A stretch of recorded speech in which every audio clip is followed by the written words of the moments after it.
Hi, Dr. Clark. Just wanting to have a quick chat to you about some abnormal findings in a third trimester scan I have just completed when you have a minute. My patient is a 42-year-old female, gravida 4, para 3. She is currently measuring at 32 weeks and 5 days for gestational age, and she has been referred to today for a follow-up on 2 uterine fibroids that were detected in her morphology scan. She's had a nuchal translucency scan done at 13 weeks, as well as a morphology scan at 20 weeks, and everything measured and appeared normal for the fetus. She has no family history of any chromosomal abnormalities and has advised me that she has had no prior complications with any of her previous pregnancies and has been feeling mostly well for the duration of this pregnancy. The TA evaluation revealed a single fetus in a cephalic and supine position within the uterus. The 2 uterine fibroids were visualized and appeared unchanged. The BPD, HC, AC, and femur lengths were all normal and corresponded to a 30-week gestation. The amniotic fluid index also measured within normal limits. Physical profile for the fetus and all Doppler measurements were within normal limits. When I began to assess the fetal brain in transverse, I noticed that there was dilation of the occipital horns of the lateral ventricles, giving them a teardrop appearance, and they were displaced from the midline.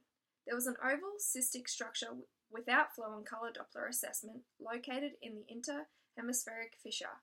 I was unable to identify a separate third ventricle. In coronal and sagittal planes, I noticed the complete absence of the CSP and corpus callosum. On the coronal images, the lateral ventricles were widely displaced with concave medial borders. I was then able to visualize a high, abnormally positioned, dilated and elongated third ventricle that correlates with the cystic mass seen in the interhemispheric fissure in transverse images. On sagittal images, the medial gyri of the hemispheres radiated from this displaced third ventricle. The hypoechoic band of the corpus callosum again was not visualized. The posterior fossa and cisterna magna appeared normal and measured within normal limits. Due to the cerebral and ventricular characteristics that I have seen today in the fetal brain, as well as the absence of the corpus callosum and CSP, I believe complete agenesis of the corpus callosum has occurred.